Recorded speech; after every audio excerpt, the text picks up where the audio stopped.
Plot twist. Still alive!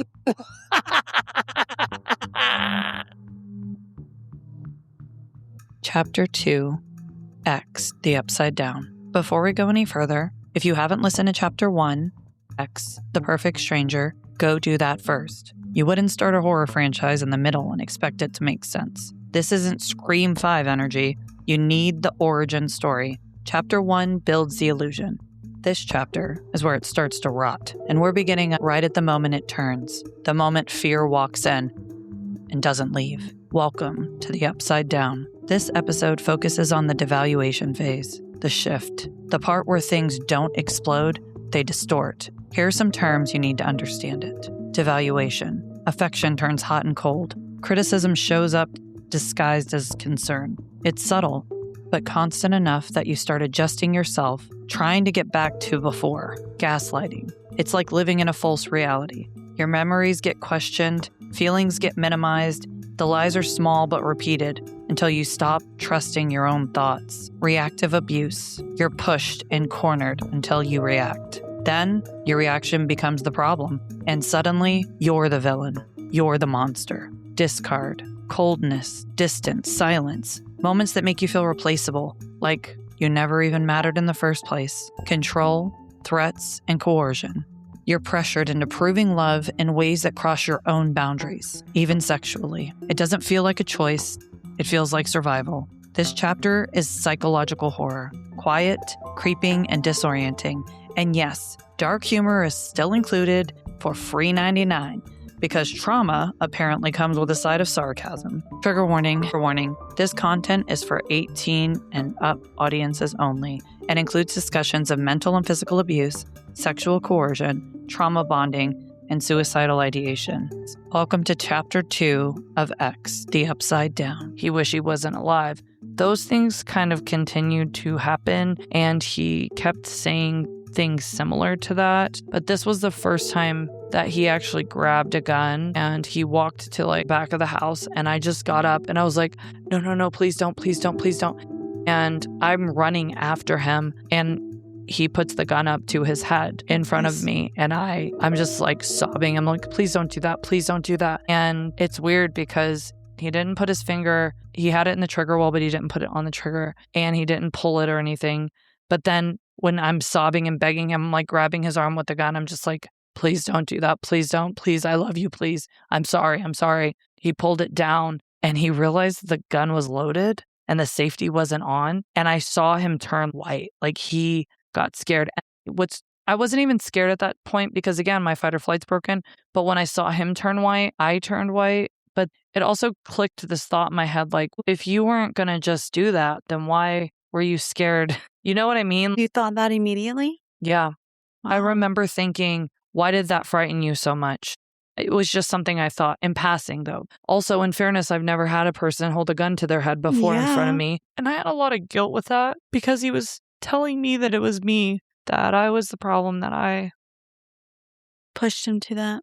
Yeah. And that really made me feel that I was the problem. I thought that. And this was only about 2.5 years into our relationship. We did get married, but there wasn't a time in our relationship where there wasn't fighting and click, click, click, booms to the top. This was going on and off for about 4 years. It would get really bad. Honestly, it blurred together. And I can't say there weren't good times because why the fuck would you stay in a relationship if there weren't? But I would cut my family off on and off. And I had a lot of issues with friends. We would have mutual friends, and then the relationship would just be problematic, or he would tell me these people thought this about me, and I would distance myself because I felt they're talking shit about me. Why would I want to be around them? And there was even a couple times where I was finding things in his phone. He would be messaging a girl that he was in the military with prior, and he had told me that they had actually messed around. And then I was like, okay, well, that's fine. Fast forward a couple years, and we actually were visiting you guys, and there was a fight again that night. And this is just to paint a picture of how out there this got. He got mad at me. He was just mad at me about a lot of things, everything. I breathed wrong, whatever. we were sleeping in y'all's house and he started picking a fight in the bed. And I remember that's the first night he called me a cunt. He called me a fucking cunt, which I had never ever been called. And out of reaction, because he was like very close to me when he was saying it, I slapped him in the belly. I just like Backslap. and I was like, don't ever fucking talk to me like that. And he pulls his phone out and he's like, I'm calling 911 right now. You just assaulted me. He walks into the living room like he's walking away from me. I'm trying to be quiet because we're in your house. And I'm like, oh my God, he's calling the cops. Like, I'm going to get arrested. He's like, you assaulted me. And I'm crying. I'm like, please just stop. And so he eventually is like, no, there's no problem. I accidentally called. He's like, don't you ever fucking touch me. He's painting a picture in your mind, even. Yeah, I'm He's violent. painting a narrative. Yeah. And I'm like, holy shit, I could have just went to jail. That was what I was thinking. And I don't understand how this got so extreme. There was a lot of things like that where he would impede on my personal space and I would push him away from me or push him off of me. Even at one point I was pregnant with my second child and he was shoving me and I pushed him off of me. So there wasn't ever like punching or anything, but there was a lot of getting in each other's spaces or things being thrown. Or in that scenario, he had invaded my space and called me names and gotten in my face. And so the next morning we were leaving and I was really upset. And again, our kid was a couple years old, sitting in the back seat, and X is driving and I'm in the side. And it's a 5.5-hour drive home from West Texas. And we stopped and got food. We have 2 drinks in the center console and he's just fucking going off on me. And I don't remember what I said. I'm a witty bitch, okay? So I can say some fucking mean things. And I can't remember what I said exactly. But You're definitely not Ginger Spice. no, I was the opposite of Ginger Spice, which I think is why this relationship lasted so much longer, as it probably gave him a lot more fuel. You would say you were Sporty Spice. I was definitely Sporty Spice. Maybe mixed with Scary. But he got pissed off at me and he took all of the food that was in my lap and he threw it all over the car, and the baby is in the back seat. Mm-hmm. And then he grabbed drink, and it was like a large fountain drink, and he threw it right at my face. I mean, he's driving, it's right there, and the console's the only thing between us. Threw it at me, it burst. I'm fucking soaked, and it's all over the car. And he just screamed at me and pulled over. And I got out and walked briefly. And that wasn't the first time or the last time I did that either. And then I just said, I want to go back. I don't want to go home with you. I want to go back. Take me back. Like I refused to get in the car until he took me and my child back to y'all. And again, I think you guys had seen enough of us fighting that it was just like, here they go again. Yeah, it definitely was. I remember this and the mess that was in the car. We were just kind of like, well, this is just them, you know. They're like, just typical wild. Yeah. Typical day. They'll get better. And I came to y'all and I think he left for a bit, but then I eventually went home with him. And this part is really hard for me because, again, this is where the judgment of myself comes in, going against my own feelings on things. I'm going to preface this by saying I think however you want to have sex with whoever you want to have sex with, or however many people, as long as it's not a fucking minor or hurting somebody, it's fine. But that's not my thing. I'm not into that. Out of nowhere, we'd been married. We'd been together almost 3 years. Out of nowhere, he starts bringing up group sex, specifically me being with another man while he's with me. I guess the cool kids call it cucking. I don't know. I've never heard of that term. Yeah. Well, he started bringing that up and I was just like, I'm not interested in that. I don't feel right about that. We're married. I'd start asking a lot of questions like, why? I mean, were you insecure like after that question? Because I know I would be. Yes. I would be like, I kind of felt like it was out of left field, to be honest. yeah. But then I do kind of vaguely remember him telling me, oh, Ginger Spice was into that. And so, yes, he started bringing that up. So this is the first time you're hearing Ginger Spice was into that. Yes. Did it make you question at that time? Like, Yes. well, you literally divorced her For this. for this. Yes. That's Okay. when the wheels were really Are starting. y'all drinking already? Yeah. I mean, That's when the wheels started turning, right? So they were like, hold on a minute. This is... is this the beginning of your wheels turning at this point? No, I think that, he held a gun to his head. He threw fucking soda on me. And so you were still kind of like, I love this man and we're just going to get through all of this. I didn't want to get divorced again. That was a huge thing. I didn't want to split time with my child. I thought I could help him.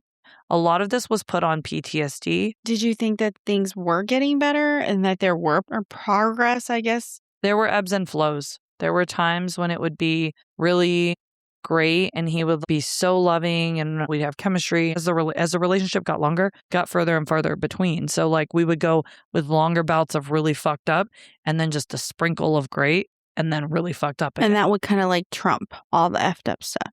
Yeah. And I started seeking out just that good. I was just like, if I can just hold out, it'll get good again. It'll get good again. I would be like telling myself that. So when this all got brought up, I was at a place where, of course, I felt insecure. That starts getting my wheels going. And it's brought up a lot. And this was when he was still living in Oklahoma right before we moved back to Texas. Do you think he was starting to bring that up more because you were maybe showing signs of like, maybe I could do this? Well, I had already started taking some distance because in Oklahoma, that's when the gun thing happened and we couldn't afford things. And I'm independent. And I've said this before, my children will never struggle. I don't give a shit if I have to sell everything that I own and put my feet on OnlyFans. Like I will do whatever it takes. There wasn't an OnlyFans then either, but I will do whatever it takes to make sure that my family's taken care of. So we were struggling a lot. And I decided to come back to Texas for a little bit and work at the bar to make some extra money over the summer. And he was traveling all the time anyway for work, still not making enough money, having a bunch of problems at work. So I think it was like I was taking space and those group scenarios were being discussed in Oklahoma. I don't know if it was because I was just more isolated and so I had less people to talk to. He had pissed off a lot of people in my life.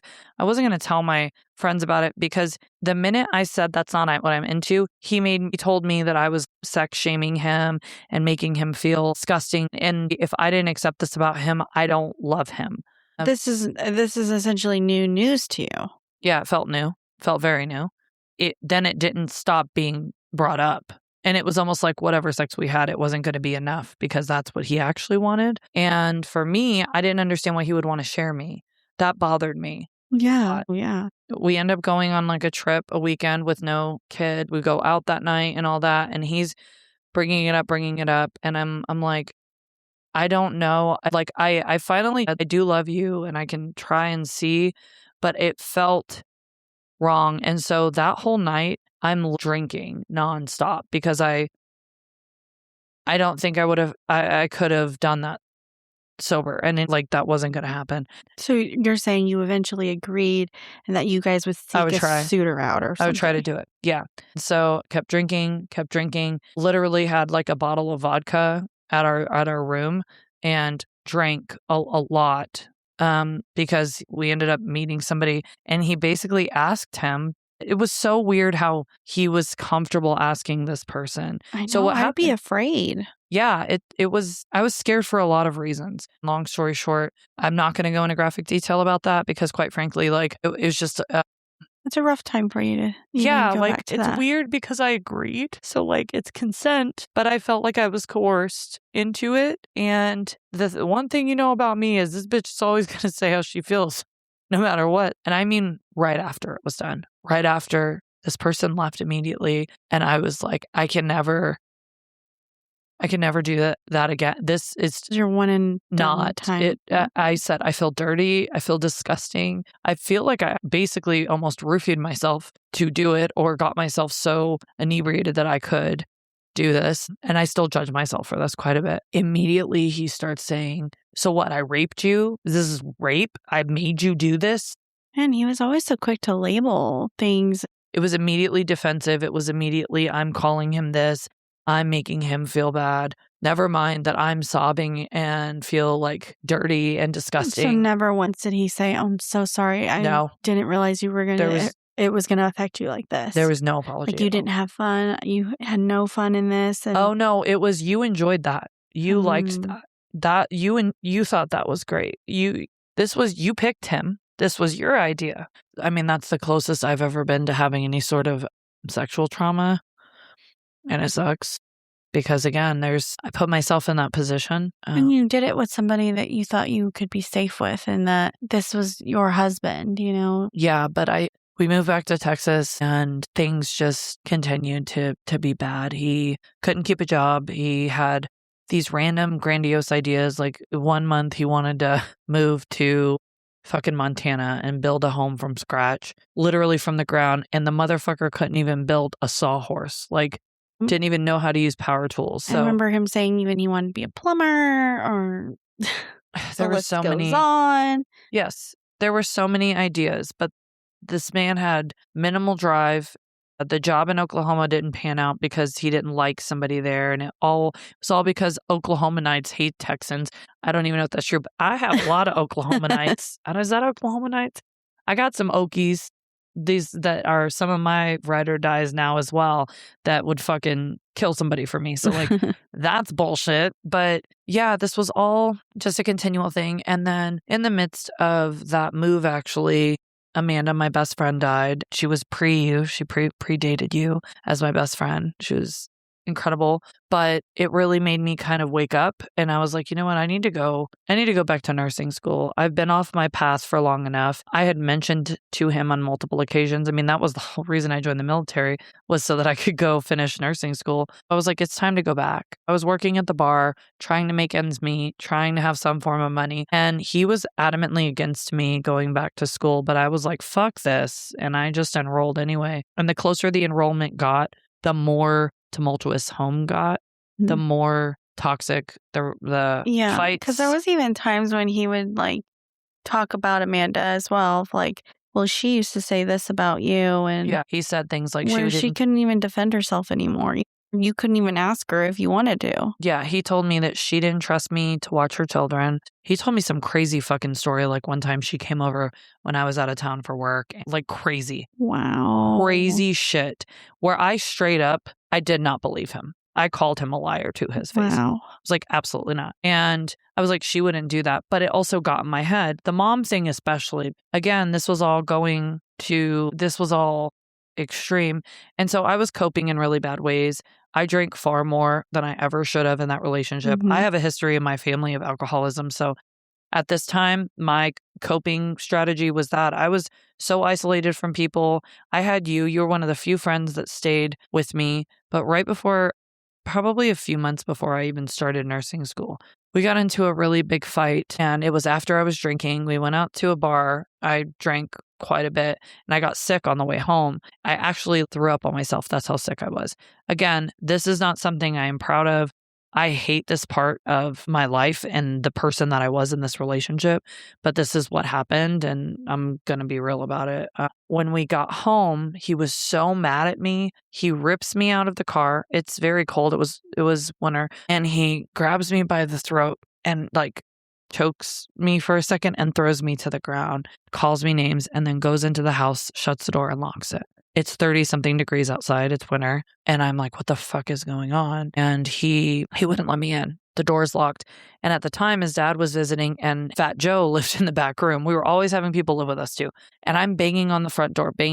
And there are like the top is like squares, glass squares. And I'm banging. And he will not let me in. I'm freezing. I have vomit all over me. I had just gotten up off the ground, and I just lose my shit. And again, I'm drunk.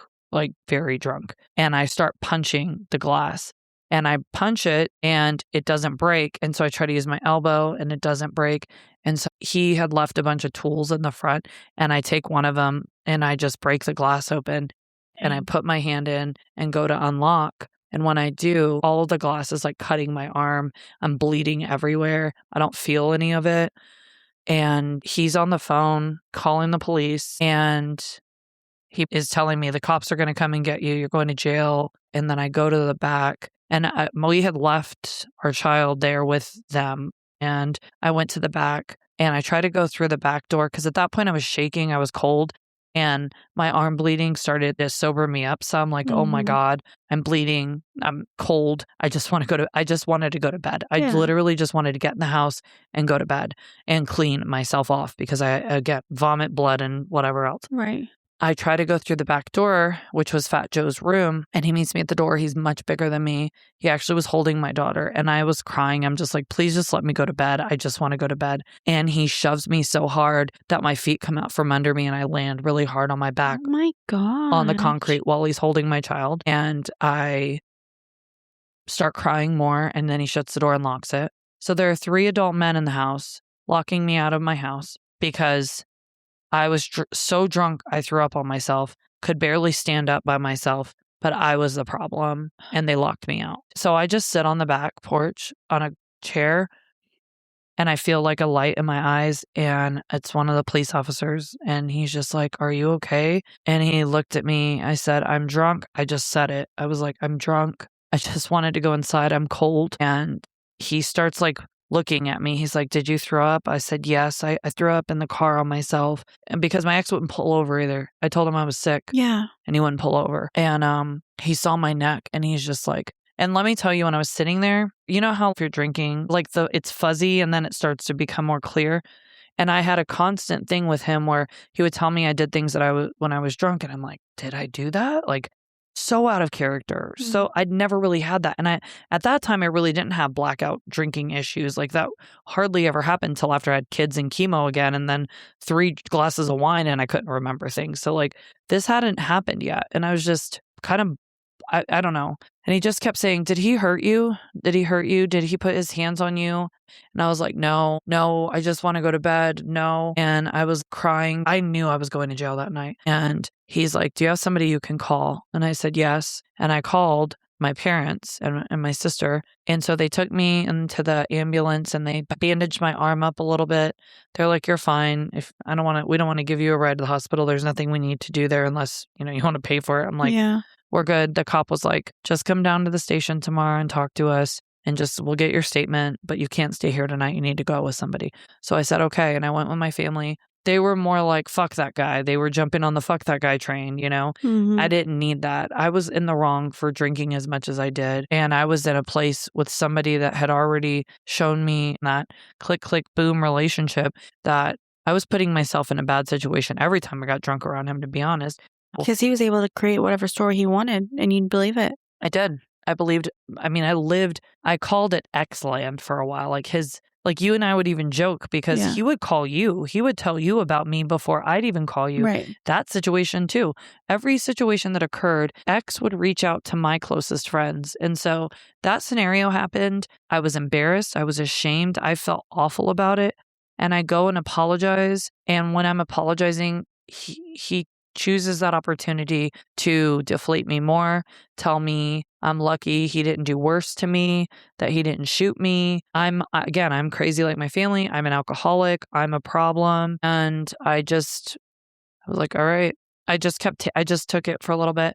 But then I was like, I can never let this happen again. Yeah. I do not want to be like this anymore. And if you are so miserable because of me and I'm so miserable because of you, I don't think we should be together. That was the first time I wanted a divorce.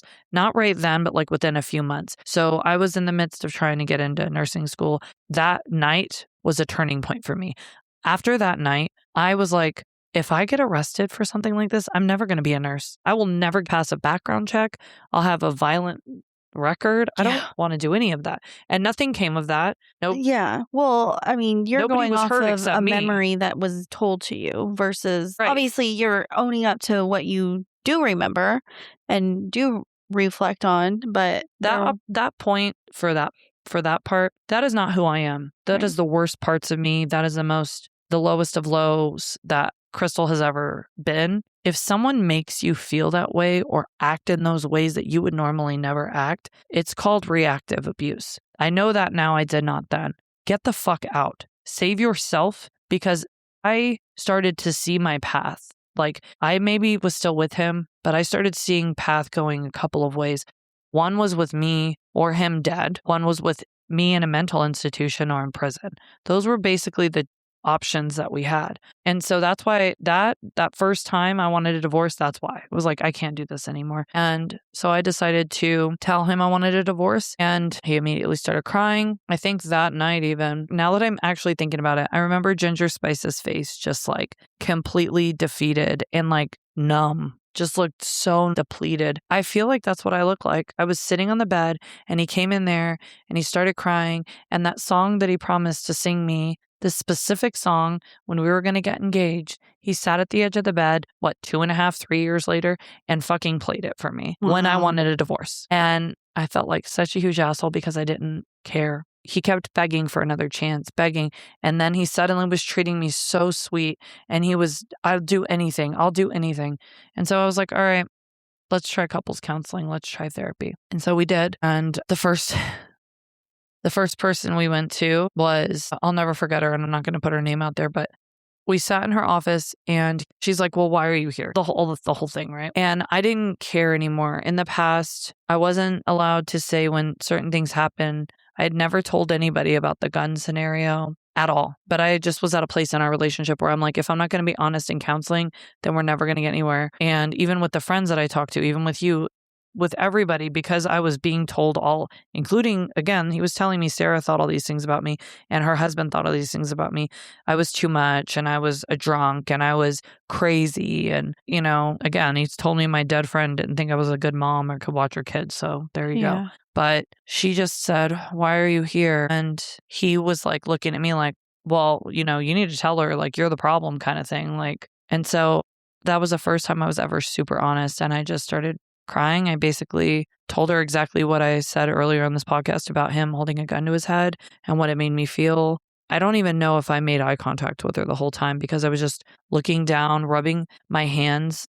My feet were crossed and I was just rubbing my feet together and rubbing my hands like so hard together the whole time I was talking and crying and saying that he told me it was my fault that he wanted to kill himself. I don't even know how long I talked. It felt like forever. When I got done, I looked at him and she was like, okay, what do you have to say?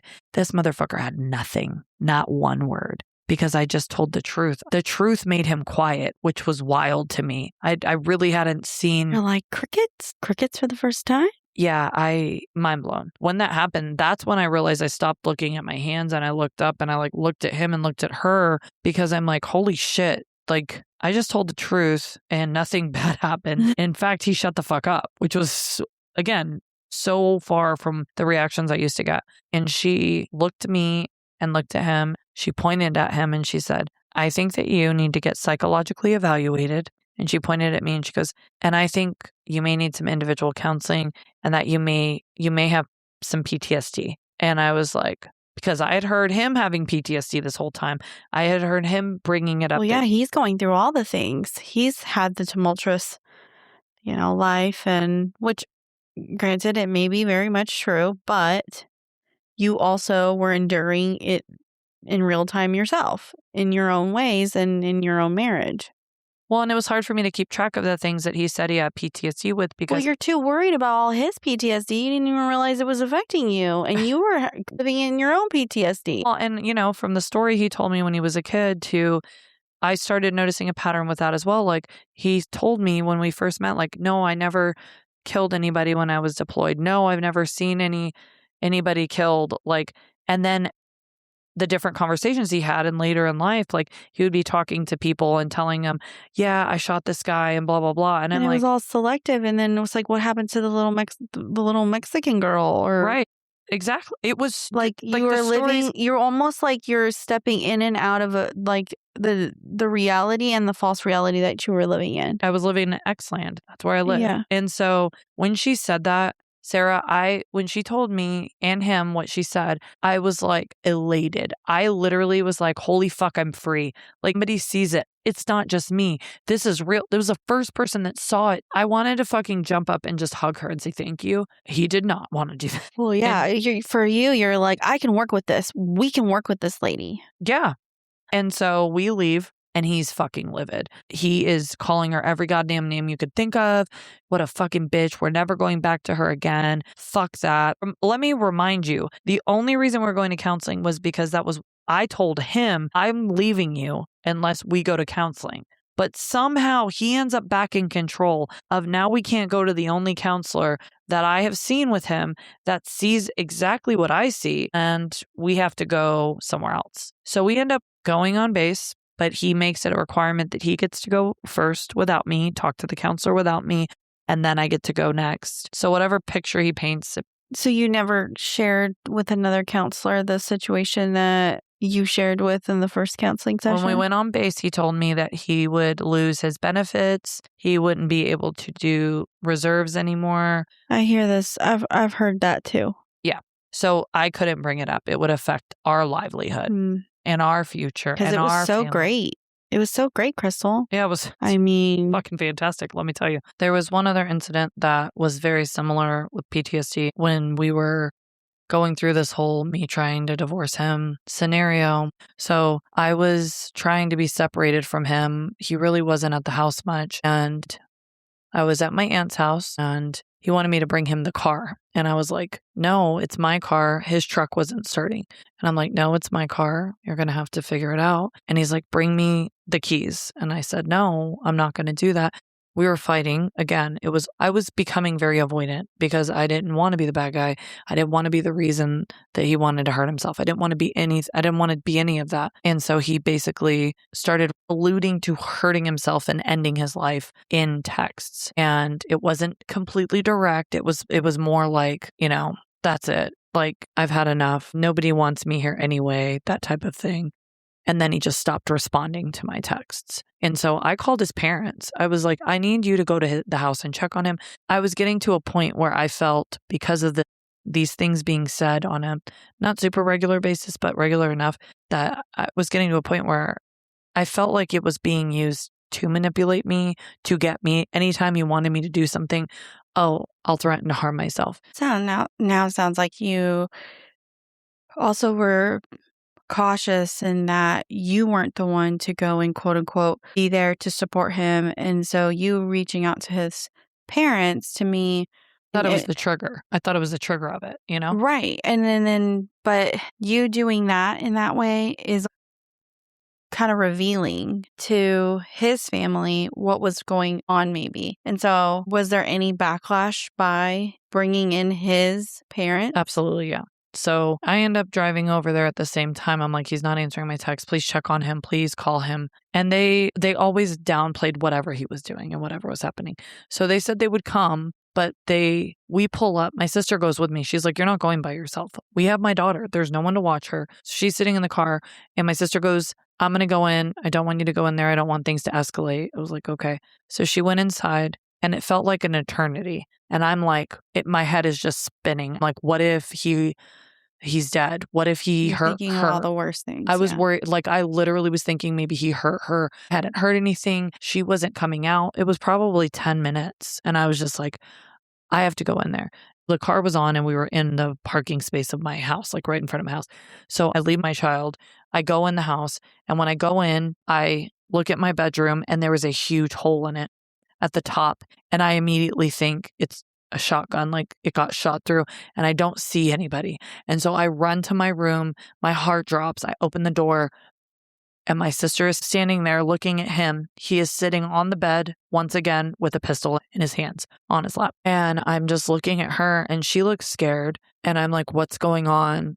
And what's the hole from? And he's like, I punched it. He looks at me and he goes, you make me want to kill myself. I just want to kill myself because of you.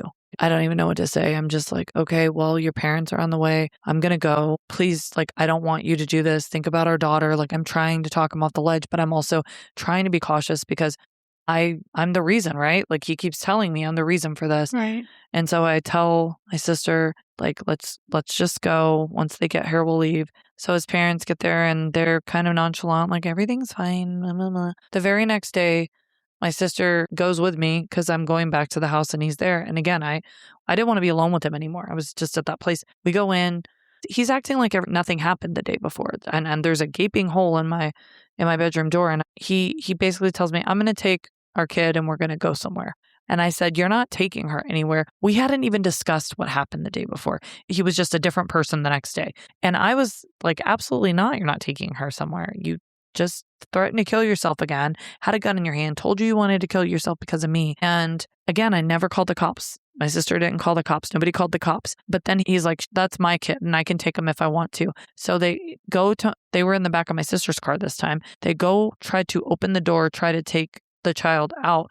And my sister gets in front of him and she's like, you're not taking them anywhere. And he called the cops and they come and they separate us to talk. But I'm like, you're not taking her anywhere. That's not going to happen. You're not stable. And he's calling my sister names. He's telling the cops this and that. He gets to talk to them first. They pull me to the side and I tell them what happened the day before, I was like, he's not stable right now. I don't think he should be taking a small child when that's going on. And I really don't know what to do. And they're like, ma'am, he has PTSD and maybe you should do some research on that and be more understanding of his situation because he was deployed and he served our country. And I'm just like, are you fucking kidding me?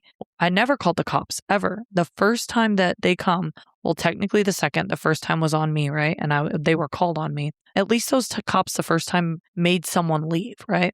The second time, they're giving me a guilt trip about how he has served our country and he's got these problems. And so the cops basically left it as, you can both stay, but neither of you can leave with the child. So we're just set. Neither of us can leave, but we're her parents with the kid. And we're stuck in the house with each other. And so his parents, they got called again, stayed for a little bit. Did your sister end up She taking the stayed kid? for a little bit and then they all left. And then we were just together. But I will say this, I learned a lot in couples counseling. Whenever they're doing that, they are treating your relationship. They're not treating you as an individual. I learned how to not be the click after his click. I learned not to get to the boom part. I never wanted to be in the situation again where I was punching in glass and potentially going to prison or jail. I didn't never want to do that. I didn't want to be physical. I didn't want to do any of those things. So our counseling really started helping. And I actually put off school another few months. Subconsciously, I knew that was my way to be independent and get out. If I had a job and we finally had money, maybe things would be good. And maybe, like, I just kept thinking maybe it'll get better.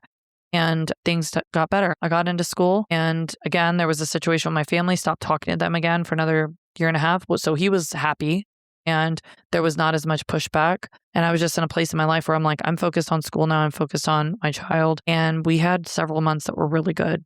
It almost felt like a completely different relationship because we were going to counseling and I was taking what they said and I stopped escalating situations. Essentially, I became a doormat, to be honest. I just kind of started taking things, but it made it to where he actually apologized because he would like run me over and then be like, I'm really sorry that I did that. And I was so focused on school. But I wondered if that also kind of saved you, quote unquote, being a doormat was able to kind of give you a step back to be able to really see the pattern of behavior, in him. I think for sure it did. It made me more observant. I started watching and listening and stopped reacting. Mm-hmm. But because it was going good, I had just started school. I was just a few weeks in and he's like, man, I really never wanted to have just one kid. I want 2 kids. And because things were going so well, it was literally like night and day. I was like, yeah, we could do that. So we started trying. Actually, we started trying right before that, I think. And on and off it happened as the relationship was good and not good. So there was a few months. It was not a one and done, one shot, one kill like it was with the first kid. It took some time. And it happened right as I started nursing school. And it's very intensive. It's 4 semesters with 2 summers in between, basically 2 years of your life. And the first semester is brutal. I was pregnant once again at the wrong time. I swear you love making things hard for yourself. I do. But my son, I went through the first year and the first 2 semesters. I started going into labor the day before summer break.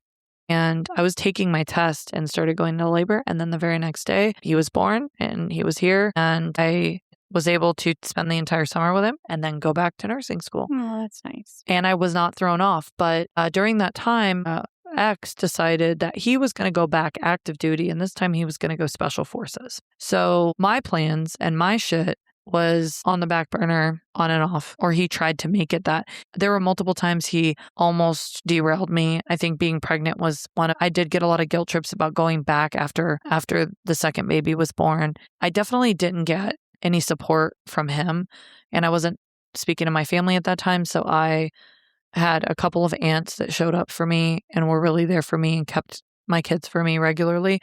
But I made all of those plans. He never helped me with that. If I ever wanted to go out or do anything, it was usually phone calls or problems. And if I went out of town, like to come visit you, the phones, sometimes his phone would just be turned off or he'd pick a fight and then wouldn't talk to me all weekend. But I just was like, that's fine. It's okay. Don't react. Don't do that. It always seemed to that, like, anytime you had a gleam of light or anything that you were, quote unquote, like the rising star, I guess you could say, it was like always an issue. He would pick a fight or would want to pick a fight or would want to dim your shine by doing something almost like a one-up too in like his career or Yeah, I mean, I think that was a perfect example. Like he was like, I'm going special forces. What does that mean for me? So I'm going to have to stay home because I grew up in a family with my dad being special forces. I know what that entailed. And that's not the lifestyle I wanted at all for my family. You're going to be deployed constantly at a moment's notice. The military comes first, especially in those scenarios. Your family comes second. I'm doing this to have a career in something I've wanted to do my whole life. You've changed your mind 87,000 times. and I've waited. And I to have do waited this. and tried to support multiple ventures that you failed at. I finished nursing school. I graduated. You were there. I fucking get a job before I even walk the stage, before I even pass my NCLEX with the understanding I will do both, right? And because he's going special forces, he decides to go to airborne training right around the same time that I'm going to do that. Mind you, the whole time he's there, he's complaining about it. He's writing me, being very emotional, saying a lot of self-deprecating stuff too. With like one extreme or the other, it's either he's a piece of shit, he's the worst, he's unworthy, or I'm a piece of shit, you know? So I was trying to just pump him up and make him feel good and support him the best I could. But even when he was up there, whenever he'd get upset, he would just shut off his phone and not talk to me for a couple days. I'm at home with the kids.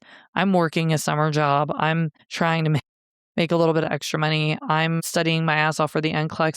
I let a friend from nursing school who was in a physically abusive relationship. We'll call her Hannah Montana. So Hannah Montana went to school with me and my friend Daniela, and those two were my like friends through nursing school that I stayed friends with. Well, Hannah Montana was in a very abusive relationship. We all saw it. And even X was there. So it was kind of a thing where she was trying to finish school. And I'm like, you can move in with me for a few months. And so she kind of became our friend. She started dating one of his friends from the military, and we kind of helped each other out. Well, when he broke his leg, I decided to drive up to Georgia with Fat Joe, his brother, and Hannah Montana stayed and helped with the kids so I could go for like a week. I'm studying every night for the NCLEX. I'm trying to be there for X, who he did shatter one of his legs from basically the knee down. He shattered it because he landed wrong. And I honestly, now looking back, I don't even know what the story was there. Like, I really don't know what he did or what happened. I just know he hated every second of it and complained about it nonstop. Mhm. And so he had a bunch of pins. I definitely saw the x-rays. Like, he really was hurt. He really was in the hospital for a couple of weeks. And he was being held because they have to do certain paperwork before they can just send him home after that. But while I was there, mind you, I just finished nursing school. I was essentially a nurse at that point. You know, he needed to bathe and he needed help with things. And he was kind of bedbound for a little bit because they hadn't put a cast on or done any surgery yet. He just had a wrap. And so I told him I'd help him shower and I would give him a bed bath if he needed. And I tried to do that one time. And once again, me making him feel sexually inappropriate came up. Like, I don't want you touching me like that. You're making me feel like that family member that touched me. And I'm just like, I've done this in nursing homes. Like, this is part of my fucking like job. I'm literally just trying to help you. Yes, this is part of my job. And even if it wasn't, like, you're my husband. We do have sex. This is not sexual. This is me trying to help. And I'm just studying. And he would tell me things like that. Were you immediately like turned off and like regretting even going? I never regretted going, but I did feel like I had emotionally shut down by the end of the week. I had to focus on my NCLEX, and there's nothing more I could do for him. So we drove up there. I stayed a week. Joe stayed in a hotel, and I slept by him every night in a fucking hospital chair. Mm-hmm. And so he finally made it home, and I passed my NCLEX. I go start working at the hospital. And that summer, we were doing all of like the training and stuff, and he comes home with a broken leg, and his special forces at 32 years old dreams that he had for, the last year and a half or whatever are shot now. His leg's fucked. He can't go. And so, of course, our relationship basically ends up getting a lot better. He allows me to take care of the family, and the rest is history, and we're still married. Just kidding. No, it got so much worse. I mean, we were already having suicidal thoughts and guns held and, physical yelling and screaming. Now take a leg that's now injured. That basically ruined his, quote, dream. And I had my dream. I just made it happen for myself in spite of all the things that were thrown up in front of me. And yeah, I was, again, non-reactive pretty much the entire rest of the relationship. I couldn't allow his spiraling to affect me. But in turn, sometimes it would make it worse for him. He would spiral further. Before, it would almost like stop eventually because I would not react at all. So he had nothing to like feed off of. Yeah. He couldn't make me the bad guy anymore at all. He was so much more angry. He was so much more vindictive and spiteful and mad at me. And so he basically just went down this depressed spiral and started drinking, saying horrible things regularly. Once again, calling my friends, calling our mutual friends, telling Hannah Montana, who's living with us, his stories. And I'm like trying my best to just go along with it. Was Hannah Montana privy of the relationship at that point, or was she starting to take sides? I don't think I ever told her anything serious because she was in a very physical relationship and she also had like self-harming things that sometimes occurred. And at the time, it's so strange to look back on that and be like, I couldn't see any of that in mine, but I looked at hers and I was like, oh, that's really extreme. Just like when I was a kid and my parents were pointing out the kids' families that their parents beat up each other. So that was our relationship was fine and nothing was a problem. I never looked at both of our relationships and said, well, he gaslights you and he manipulates you and he makes you feel like nothing and he makes you feel worthless. And a lot of times, like sitting here empowering other people. And I literally got her out of that. Yeah. I gave her a safe space to live. Right. And she became friends with both of us. And so he, once again, for I don't know how many times I lost count, during the marriage, threatened to harm himself again. I said, we're going to therapy again. And we did. And nothing got better. Therapy didn't help. We went for weeks. And I did like this therapist more. And she wasn't on base, which was nice. But I felt actually kind of bad. She wasn't equipped for this shit. She didn't know what the fuck hit her, honestly. We would go there and I could tell like she just kind of got wide-eyed and she's trying to follow way of counseling. And she's trying to work that out. I'm going to have to study this. Yeah. Let me get back to you guys on what I She's suggest. like, but did you do this? And did you follow the circles go and they feed down to this? And did you try these 5 things? And I'm like, he called me a cunt. And then he held a gun to his head and then told me he wanted to kill himself. And that was another thing that was told to me even during like my training for nursing stuff. When he would start saying he wanted to hurt himself, he didn't want to be alive, which was a lot more regular during that it was summer before everything really hit the fan. He would say, you're never going to be a good nurse. Like, you don't even know how to be there for people that are depressed or have PTSD. But the wild thing was he would never go get help. I kept begging him, why don't you go to therapy? Why don't you go get psychologically evaluated? No, I can't, because then I can't own a gun and then I can't do these things. So he would admit it to me or use it to talk to the cops, but he would never actually go and get a diagnosis. Right. And that, it sucked. And so the final straw was I was laying there one day and the baby was laying on me. They were about 1 and the other child was 5 in the back room and they were both sleeping. And I'm in the living room. I hadn't even unpacked because I had been running amok, like came back, feet hit the ground running, dealing with him, helping him with everything. He's got to go to all these doctor's appointments. He can't drive, taking care of 2 kids, past my NCLEX, going to training for nursing, figuring out where the kids go during the day. Like it was just a lot. Chaos. So all my shit hadn't even been unpacked from, not mind you, I will say this, ask my husband, I still have suitcase like from Costa Rica laying on the floor that I just picked stuff out of. Yeah, I'm bad about that.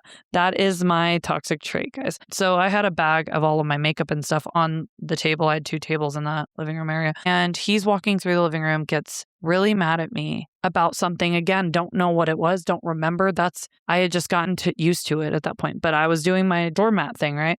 He just starts yelling and he's screaming at the top of his lungs at me. And he starts calling me again, bitch, whatever the fuck he's calling me. And he's screaming so loud. He's just turning red and he's like raging. And I'm just staring at him. The baby's asleep on me. I'm like, this is my life. It all clicked. Like everything that had gone on had clicked. And I'm just like, this is my life. Like, did you start laughing? I did. I started laughing because I was like, you're a fucking joke. I was laughing at me, honestly, the whole scenario. Yeah. I'm like, this can't be real. Remember when you were praying to God about why can't you find a love like this? And here the fuck I am with this. And I just... Here's your love. Yeah. And I start laughing, but not like, ho, ho, ho. It was like... Just kind of chuckling to yourself. Like, I got this smirk and I'm just like, because he's essentially throwing a temper tantrum, this massive guy. With a child on your chest while right now. I have a sleeping child on me. And you have another child sleeping. Yeah. And so that sets him the fuck off, right? Like over the edge. And he's like, stop laughing, stop. And he grabs 2 chairs, throws them against the wall, breaks them. And I'm talking dining room chairs, like decent, pretty heavy duty. And then he grabs all of my makeup and stuff that's in the bag, perfume, fucking throws it all over the floor. Very reminiscent of Ginger Spice. I was going to say. And my fight or flight is broken. So I'm just like shaking my head. And I'm like, and somehow, by the grace of God, the baby stayed asleep. I don't know how. Then X goes to walk through this middle room and was my oldest child's room, who was 5, and falls because of his leg. And when he does, that's when he starts sobbing, screaming, and crying. And so I put the baby down, I come in, and I'm like, hey, listen, can I please help you up? I was so calm. I'm like, I just want you to get up. And he's like, you don't love me. You fucking hate me. Get away from me. It's just like screaming and sobbing. And I'm like, okay, well, when you're calm, I will come and get you up and help you up. Just let me know when you're ready. I do love you, like trying to be nice. And I go back into the living room, and then all of a sudden I hear the door open from the back room, and my 5-year-old walks in, and they're like, Mommy, why is everything broken in here? And why is Daddy crying on the floor in my room? And that was like the ultimate click. Like, holy fucking shit. They're old enough to see all this. They want to know why. I can lie to them, which I'm a fucking horrible liar, or I can just be like, their dad did it. And that puts him in a bad light. And I immediately, all of the red flags and all of the things that I grew up with and the way that I am was directly related to the way that I was raised and what I thought was normal. And I was like, I never want these kids to accept this as normal. I never want them to think this is okay, that anyone can treat you like this ever. And I was like, no, I'm really done. And that was just because your daughter had stepped out and saw her dad sobbing, or did he do something to perpetuate It that wasn't situation? just the sobbing. He started saying, I want to hold my daughter. I want to see her. She's the only one that loves me. And that is when I mama beared. I was still very, very calm, but I went in and I said, we are not going to put our children in a situation like this. She's not here to comfort you. I'm here if you need help. And he's like, get away from me. You don't love me. Calling me names. And I was just like, okay, I'm going to take the kids and I'm going to leave. And granted, again, his leg is, for all intents and purposes, it's broken. Yes, it's broken in several spots, but he had surgery. There are pins and things in there. It is still hard for him to walk on that leg, but he could stand up. He could do things. He was capable, but I didn't want my kids seeing it anymore. She's also 5, and I'd learned a lot about development and things in nursing school and their memories. And I remember my first memories at 3. So I'm like, this shit's going to stick. And to this day, she does still remember it. So it did stick. But I decided, no, I'm not doing this. The fucking trauma, the generational shit stops at the right here. And so I took her and the baby and I put him in the car and I drove fucking Walgreens. That's where I went. And I didn't have anywhere else to go. I called you. I called Hannah Montana. I called Daniela. I called, I think, maybe one of my aunts. And I was just like, I'm ready to get divorced. I can't do this anymore. It was no longer just about you and how you wanted to live, but it was like how you wanted your kids to be raised. And so you were a lot more cautious about all of that. You had more and more conversations about how you wanted your kids to remember their childhood. And you didn't want it to get worse and it be that they're now getting older and get to remember more and more and more. So no, absolutely not. And so I decided then and there at the Walgreens that I wasn't fucking doing this anymore. And I went back when he was calm and I told him I want a divorce. And I wish that I could sit here and say, and then we filed the paperwork and we got divorced and we co-parent well, but it got so much worse after that. If you or someone you know is in a domestic violence situation, please do not be afraid to reach out for help. Check out our blog at www.plottwiststillalive.com for national resources for domestic violence, suicide prevention, and how to get help if you're in an abusive relationship. Domestic violence is never okay. Please listen next Thursday for Chapter 3, X, the Addiction.